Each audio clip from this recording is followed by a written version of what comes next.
This is Swarnaraj Shivamani, Division 1 Corporator. First Telugu. Division 1 Corporator Swarnaraj Shivamani మాట్లాడుతున్నాను. అంటే 8 సంవత్సరాల నుంచి నేను రెండోసారి ఎన్నుకున్నాను. మరి మా డివిజన్లో అతి డెవలప్మెంట్స్ జరిగింది. ఆల్మోస్ట్ టిల్ డేట్ 150 crores దాకా డెవలప్మెంట్స్ జరిగింది. దానికి ధన్యవాదాలు చెప్పుకుంటాను మా ప్రజలకు, మరి అధికారులకు, ప్రభుత్వంకి, అందరికీ. అదేవిధంగా నేను ఎవరిని కిందపరిచి మాట్లాడను, ఎందుకంటే it is my individual talent. అంటే ఒక టీంలో ఉన్నప్పుడు అందరు ఉంటారు, కానీ ఆడినప్పుడు ఇండివిజువల్ టాలెంట్ ఉంటుంది. మనం ఆ పర్ఫార్మెన్స్ ఎలా ఉన్నది, ప్రజలతో ఎలా ఉంటున్నాము, అదేవిధంగా అధికారులతో ఎట్లా మాట్లాడాలి, ఎలా పనులు చేయించుకోవాలి. నాకు గతం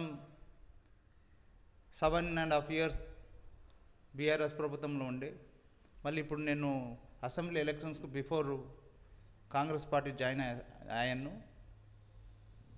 నాకు ఎవరితోని I don't want to blame anyone. అంటే ఎక్కడ ఉన్నా సేవనే చేయాలి మనం. బీఆర్ఎస్ ప్రభుత్వం అన్న ఉండని, కానీ కాంగ్రెస్ ప్రభుత్వం ఉండని, కానీ జర డిఫరెన్సెస్ ఇక్కడ ఏం కనిపించిందంటే, మాకు అప్పుడు ఉన్నప్పుడు ఇంటరాక్షన్స్ ఎక్కువ లేకుండే మన సీఎం గారి దగ్గర. It was up to KTR దగ్గర, అది బి టైం అంతా దొరకలే. కానీ ఒక హ్యాపీయెస్ట్ మూమెంట్ ఏంటంటే, ఈ 7 నెలల్లో మన ఆనరబుల్ సీఎం రేవంత్ రెడ్డి గారితో 6 సార్లు కలిశాను, టైం ఇచ్చారు, మాట్లాడారు. అదేవిధంగా మీటింగ్స్లో డయాస్ షేర్ చేశాను. డయాస్ దాకా డయాస్ పార్కింగ్ ఉన్నది మాకు, గతంలో అది దొరకలే. అది ఏంటంటే మేము పొద్దుగల లేస్తే సాయంత్రం దాకా ప్రజాసేవనే చేసుకొని ఉండాలి.